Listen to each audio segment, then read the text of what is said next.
Hello. So I'm Elliot Estrin, Jesse's better half here. A few weeks ago, Jesse called me and said, I really need to come up with a witty, smart talk, and he needs some help. So I went ahead and wrote up a little talk that he's going to give you today. But you can think it's him, and he'll articulate it pretty well. I think the title is Intimations of an Archetypal Theology, Revisioning Soulful Spirituality, which I have no idea what that means. And hopefully, by the end, I might understand what that means. But it's been such a joy and privilege to watch Jesse come to CIS and PCC and learn all about astrology and all this sort of stuff that I don't grok quite as much. A lot of astrology sessions where it just went totally over my head and frustrated him quite a bit. But and then obviously your journey following me to Pacifica, following the younger twin to Pacifica to learn about depth psychology. That's stuff that I really enjoy, and so I think your gift here maybe is integrating those two, the depth and the heights of theory, and hopefully you can do that in a lovely way. That's all I got. Thanks, Jesse Estrin.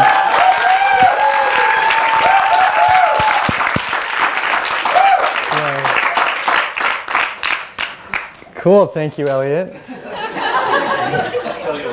Yeah, we'll talk later. So I label it Archetypal Theology, Intimations of a New Soulful Spirituality. I'm still figuring out what that means. And last year I talked a little bit about the numinous energies and archetypes that we work with here in PCC and the dangers that can come with that, primarily inflation and grandiosity, when we don't know how to work with those energies and integrate them. And I think that's a culture, part of our culture. We don't have initiation ritual elders and a lot of rites and symbols that we've had in past times to hold and help us digest and integrate those energies. And that's something I've worked with, and also, as Robert Moore says, we're living in a time of unregulated pathological grandiosity. So it's a time when we're particularly prone to being possessed by archetypes and energies as opposed to being able to work with them in a healthy human way. So I thought I'd continue a little bit today. I'll define really briefly what I mean by soul spirit and the puer senex. Some of you know I've been working with these lovely twin archetypal polarities for a while. And just sharing a little bit of my story and how it's been alive, and I've been working with it because that's all I really know. So what I mean by the puer is the eternal child. It's a youthful part, but it's part of us that's interested in verticality as opposed to horizontal movement. It's got a flavor of zeal, passion, excitement. That's where inspiration and grand vision come from. Senex is the opposite, carries more of that Saturnian energy. It's more interested in the horizontal world of matter, physical, incarnate, manifest world. And it's about grounding, structure, relationship, and age. And soul and spirit is pretty similar. James Hillman's talk about this, the idea of spirit being kind of the singularity, unity, a oneness, grand vision and meaning. Soul being more of a relational, like emotional relationships, complexes, our suffering, our wounds, our pathologies are found there. It's funny, I don't know how many of you guys might have seen it, but there was this thing going around on Russell Brand, who was like really fired up and it's starting a revolution or something. And I thought it was such an amazing embodiment of that puer and senex energy. Russell Brand is like exploding with such enthusiasm and passion, and this other guy is this total senex, like critiquing and judging, challenging him. So I mentioned last year, for many years, for me, in my early 20s, I got really excited about spirit, and I was meditating a lot. I had a guru, teacher, traveled in India, and I, in retrospect, was really possessed by this spirit energy. That's where all of my attention was. And I was doing that for a number of years, and I noticed a really interesting thing happened. I started having these really interesting dream images coming to me. So I remember one dream, I went to the bathroom, I opened the lid of the toilet seat, and there was a skull in the toilet, and with blank eyes just staring up at me. I was, what the hell? I shouldn't worry about that. I don't know what that means. Yeah, it doesn't mean anything. Stupid skull. And another dream, I had a wounded mountain lion in the back of my car, and I'm racing to the hospital with this injured mountain lion. Another dream I had was this black jaguar chased me up a tree, and I had this image of this jaguar leaping and jumping over these branches, and I was sitting like precariously balanced on these brittle, thin branches, and just as it was coming down on me, I woke up. Another dream I actually had that was here at Estrin was there were these two, again, black feline jaguars, panthers that were part of the land, and this large gold lion, like a savanna from like Africa lion, came charging in, and all of us watched as it hunted down and tackled and killed one of these jaguars. And there was such a profound sense of sadness and loss. And I was sitting with that dream image for a number of years, although I didn't quite know what that meant. A dream of going into these caves and finding these old mummified bats hanging upside down, covered in dust. And one other dream of having to tend to this very large glass tank, like a huge fish tank that was maybe 2 stories high, and it had a giant creature in it. And I had to go down at night and take care of this, and it was tentacles, and it was this huge octopus, and the water was pitch black, and this woman was suiting me up in a like scuba diving suit to go down and take care of this beast, and I was terrified. And the whole time I was just saying, no, there's no way I'm going down there. So these dream images started coming, and that's when I started PCC, I started getting really interested in James Hillman and this concept of depth psychology, which is about the descent, and it's about soul work. So it's tending to the shadow and the repressed, the ignored and neglected material in psyche. And Bly talks about the descent. Ash's work, he calls it the katabasis, the Greek term for getting dropped. He says it increases your stomach for terrifying insights. It's biting on cinders and where you learn to shudder. And Thomas More says, the Icarus pattern includes both flight and the fall. The crash is not the undoing of the archetype, but its resolution. So More writes about this idea of there's an art to falling. There's falling as initiation. And there's this deep soul work which keeps us grounded and connected to community. And we can transform all suffering into the word the ideal, which is a classical sense of being initiated by suffering and holding that suffering close. Jung writes, the possession of complexes does not in itself signify neurosis, and the fact that they are painful is no proof of pathological disturbance. Suffering is not an illness, it is the normal counterpole to happiness. A complex becomes pathological only when we think we have not got it. So there's this idea that there's another layer. We have our spiritual life, and there's one 3 floors down, and it's darker, and it's not just interior, but it's deeper. And in that realm, the soul realm, we're not whole here. We come into form, and we're not whole in these bodies, in this world. So Hillman specifically emphasizes soul making, and he uses it as a compensation because of our overemphasis on spirit in Western the Judeo-Christian history. It's 2,000 years of spirit. And he talks about how in the Gospels and our scriptures, there's no soul language. Religion doesn't do soul well. And so I started working on that. I was in PCC, then I went to Esalen, to Pacifica, and I'm in a men's group. I started doing psychotherapy sometimes 2 or 3 times a week. I've been going to San Quentin, working with men there, working with my dreams, experimenting with sobriety, and in a lot of ways trying to tend to the soul realm as a balancing point. And it's interesting, I started all of a sudden feeling like I almost went too much in that direction, and I started losing my connection to spirit.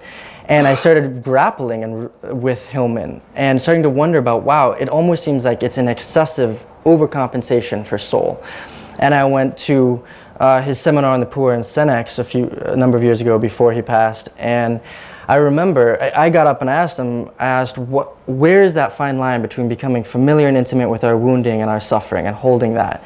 And then when does that bleed into a narcissistic, self-reflective kind of just enmeshment with that wound and suffering? When is it appropriate to rise up and try and deliberately move away from that? And when is it appropriate to continue letting that guide us on our journey?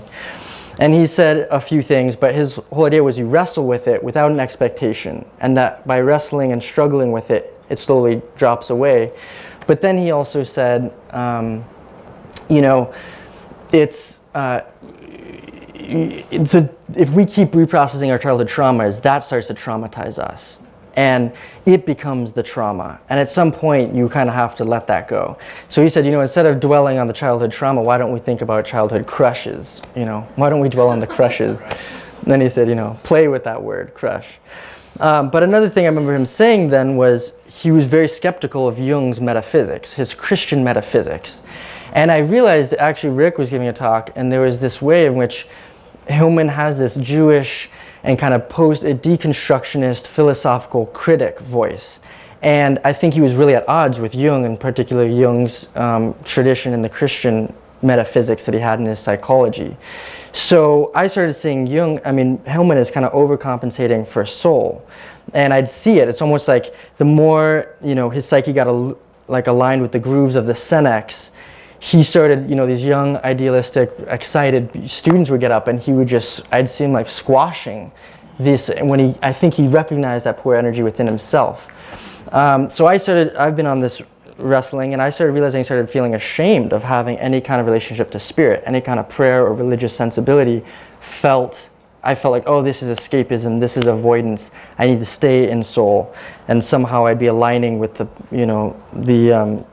the oppressing, grinding machine of Western Christianity that's just mowed over all indigenous mythopoetic traditions. And during this time, the last few years, I had this dream where Paramahansa Yogananda, who is a spiritual teacher of mine and probably encapsulates the archetype of spirit better than anyone else, I was running, and I had his dead body, and I was running in a parking garage, and all his followers were like, I was running away from the followers, like they wanted the body, and I kidnapped this body.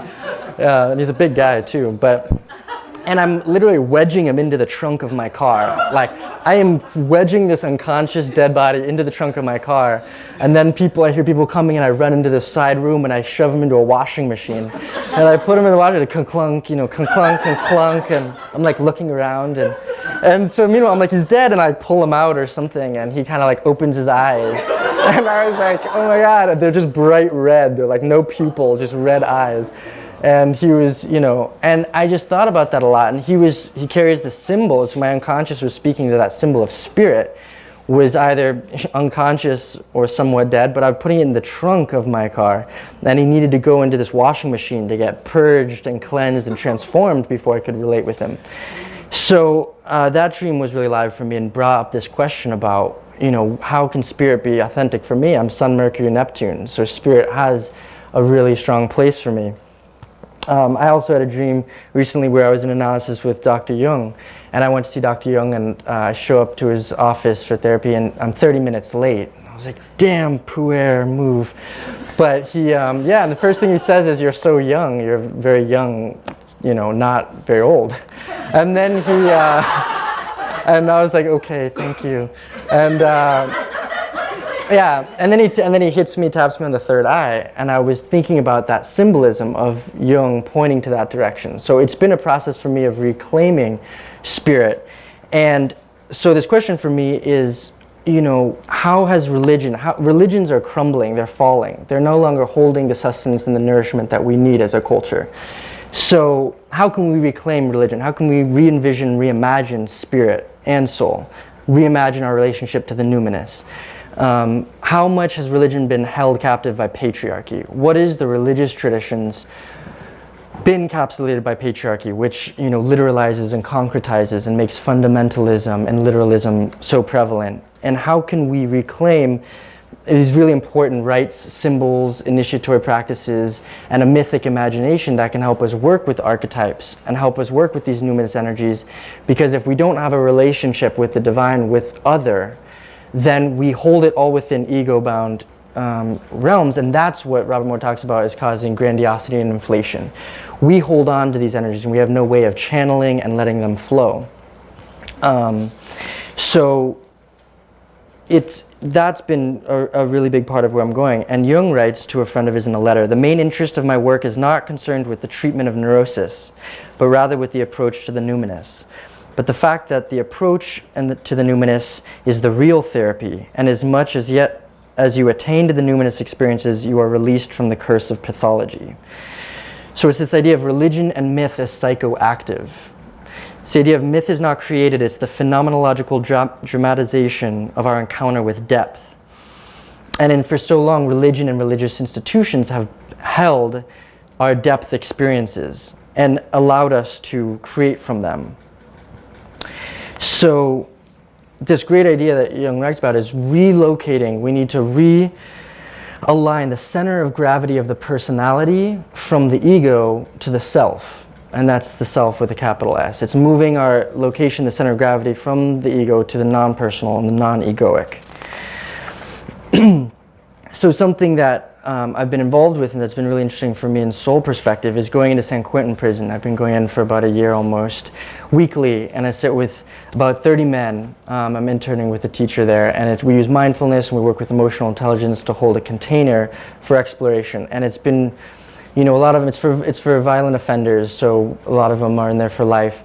But working with seeing how these men are healing, and it's in a community, and they're writing letters to their victims and to their family, and they're crying and they're holding each other, and that community element has been so important. And so I've been really interested in, like, where is that senex and where is that puer? I mean, if you think of prison as literalized metaphor, and they were so grandiose and in that puer element, they couldn't be contained, so they committed some crime and now they're literally imprisoned.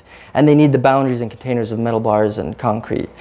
But also, how much these men also need the puer, like an injection of spirit and of meaning and purpose, and how they, a lot of these men have become religious, and whether that's kind of a fundamentalist, dogmatic take, or a beautifully imaginative, just the religious imagination has allowed them to have a ballast and to hold them when they're being blown. And it's kind of this idea that when people are bogged down in earthly life, the spirit dries it up and the spirit brings vision and purpose. But pure spirit, it has always a risk of becoming anorexic. It can just be pure air and fire, and it needs the moistness and water of soul so that it doesn't dry out. And it's such an important balance. And obviously there's different temperaments and people who need different things.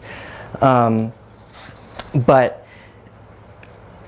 watching these men has been really interesting, and it's kind of this idea of the reformed, the redeemed criminal, salvation. I was really touched by the film Les Miserables that came out, and it was connected to this redemption and salvation. But this idea for me and so many of my family and friends, there's been such a tremendous wounding around our Judeo-Christian tradition. Talking about Christ, talking about religion it's really difficult because it's kind of a husk now. The living energy has moved.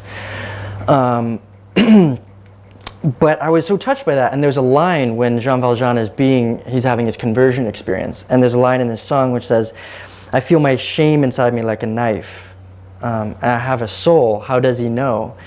And it was, I was talking to my friend Jessica about shame and how shame is such a core issue. And I realized for people who turn to religion, it feeds that. When you boil it down, it's saying, Jesus loves me, I am loved, I am lovable. I am good. There's redemption there. And there's a profound message there that I fear can get thrown out with the bathwater when we're talking about these things.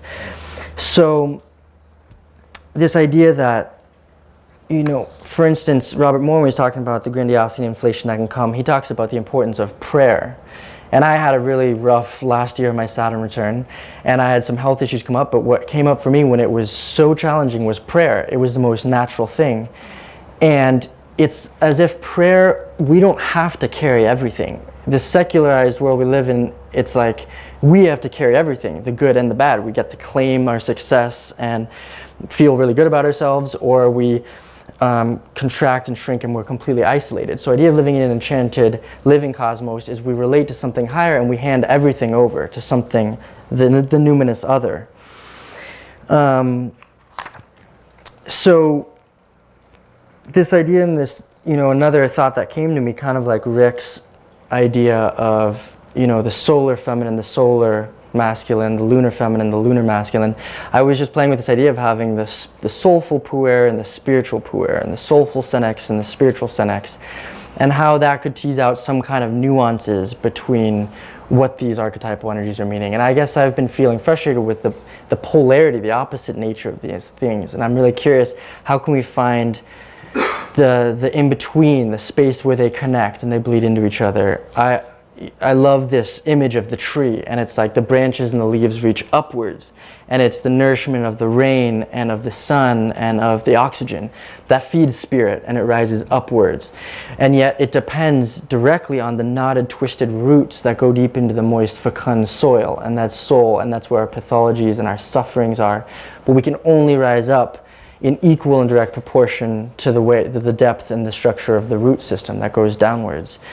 So this real meeting in between both worlds. And so, yeah, this participatory way of engaging and relating these archetypes and the archetypal realms that we're working with. And that's kind of what my question is like, does religion have to be puer or spirit? Does it have to be anorexic? What are we doing now in this time? A lot of the religions are crumbling.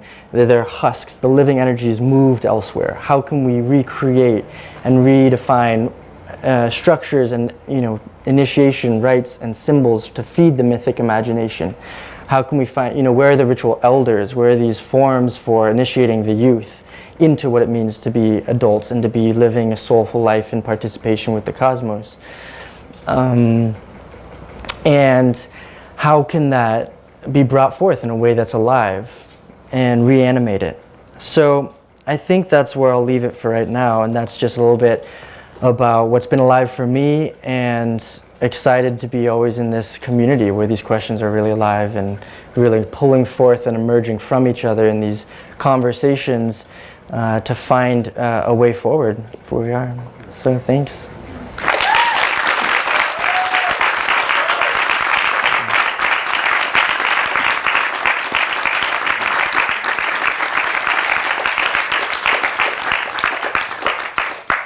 I don't know how much time we have, but if anyone has any questions. Jesse, I have an imagery of the fire and the water that you used to describe spirit and soul really resonated with me, because in alchemy, the old alchemy and the alchemy of the soul, those are the opposite ends of the soul. So we're talking about soul making, right? In Hillman's sense, fire, spirit, and water, soul, have to come into absolute configuration, because it's also related to the underworld, Persephone as well, and the spirit, right? So there's really, really rich imagery there for you. Yeah. So I want to say, so that you're literally talking about the process of soul making now. When you're talking about the alchemical combination of fire and water, the spirit and soul. Absolutely. And I think there's obviously so many definitions of soul. Someone asked Hillman, talk about soul, and he's like, you're asking me to define or talk directly about soul. I can't do that. And it's the underworld. And I think he did say soul has a religious function. So there's this element of, I love that metaphor that Becca said about fire, the subtlety of fire entering the iron and heating it from within. And there's like a permeability there that's not gross concrete iron on iron. And I think about the soul in that way, kind of. Jess? Yeah? Jess? So thank you for a really stimulating talk. The word that kept coming through my mind was grief while you were speaking, and when you brought in the prisoners in San Quentin and how they go through this process of feeling their way through the tragedy that they were a part of taking someone else's life, often is the case, and how it's through grieving and feeling that loss and going through their own shame around that then opened them up to the possibility of creating more spaciousness in their life, to have not only a soulful experience but a spiritual experience. And I think that often, a lot of times, people have so much shame around who they are, like you're saying, this core identification with being bad or wrong or a mistake or inferior, that it's hard to reach out and have prayer and ask for help, because you don't even think you're worthy of anyone reaching their hand out to you. And I was in the canyon after Elizabeth reminded us to be present with the waters here, and I was in the canyon and I just started grieving, and I was releasing all of this pain, a lot of loss happening, at the other side of that, it brings me up to the edge of my existence, and I can feel my body fully on the edge of life, and it like the elation and opening that happens, and then boom, the gratitude of just like, whew, okay, yeah, I'm alive, I'm here, and then the miraculousness of it. And so that meeting of like the soulful grieving of the loss and the pain and suffering opens up into like the spiritual ascent. You know, it's the rooting in and then out. And so I feel that grieving process is essential too. And it's such a synergy, right? Because if you try and just do spirit, it won't access and you can't drop into soul. And if you just go into soul, you can't rise up. So there's this synergy of like dropping in the soul, it's like cleansing and purifying, and the roots are down, and then it just opens the channel straight up. It's one of the best definitions of Kundalini I've heard, both of those two. Yeah. Thanks for that, Jess. Yeah, Liz? Two things. I think this was, for me, the most powerful talk I've seen you give, which means a lot to me, just being on this journey with you as a friend and watching the pieces of your life, your studies come together. And I appreciate how real you make these esoteric questions and how seriously you have butted up against the question of what happens when you're staying down. Because in my journey, I found that I wanted to honor the grief. I wanted to honor the shadow. But then I would find myself getting, like, sometimes I wouldn't break through, and I could stay stuck there for a long time, and that would mean almost like your life stopping. When you're sad, when you're depressed, like, you don't do very much. And I know I'm taking that question really seriously, and that does seem to be times where you choose to go in and you choose to choose, you know? Like, and when are those moments? And they're different in each person and whatever it is. So I appreciate how seriously you're taking that question, because it feels so important to me right now in a time when we can turn anywhere and see shadow and have to constantly make that choice for ourselves of when to dance with it and when to pray or be in gratitude or laugh or whatever it is, you know? Absolutely. It's such a balance, you know? So I'm happy that that's what you're looking at. It really makes me feel good that someone else is doing that. Thank you. Yeah, when you said that, it reminded me of this kind of natural cyclical nature. It's like there's time for the solar day, and like Apollonians, there's the Dionysian or the Hades, the lunar night, and that question is so alive for me. When do you go down? When do you stay down? What happens when you have the urge and the longing to go up? Is there shame? Should you stay? You know, I've felt like, do I have to stay down? That would be escaping the darkness. But this theme of grief is so essential, I think. And Aaron had this great phrase of the wounds as wisdom eyes, and kind of like the stigmata, like the suffering and the wounds that we hold deepen our roots. Just by sitting, I sat with Thich Nhat Hanh with my brother for 5 days recently, and he has this beautiful way of talking about mindful presence and interconnection of all things, but that when grief and suffering arise, he's like, here you are, I will take good care of you. I will hold you like a mother will hold her child. It's rocking with like a maternal loving, but you're holding the grief, you're holding the anger, and you just rock it until it just starts to fade away. If you avoid that and you just move that way and away from it, it will stay. And as Jung and many psychologists talk about, it comes back out in even more deformed ways. It wants to be recognized. And when we hold it and sit with that, our roots deepen, and it allows us profound growth to occur. All right, thank you. Shannon, I don't know where we are with time. We can do one more question. Sure. You completely rocked it, and I want to second what Liz said, having just the honor of watching you over several years now, and relating so much in so many ways, and also following you and Elliot to Pacifica now. But yeah, so I know we don't have that much time. I just wanted to speak to where I am with really doing my best to integrate the roots and the sky, soul and spirit, and I think that with regard to a reclamation of religion, I'm really with that right now, and I think there are a lot of underestimated aspects of Christian and Jewish Islamic mysticism that somaticizes spirit in a way that brings soul and spirit into communion. And so right now, like I sort of identify as a Christian tantrika. I'm initiated in both traditions, and they're both coming together cyclically for me. It wouldn't really make sense from an Orthodox perspective in either camp for that to be the case, but that's what feels real to me.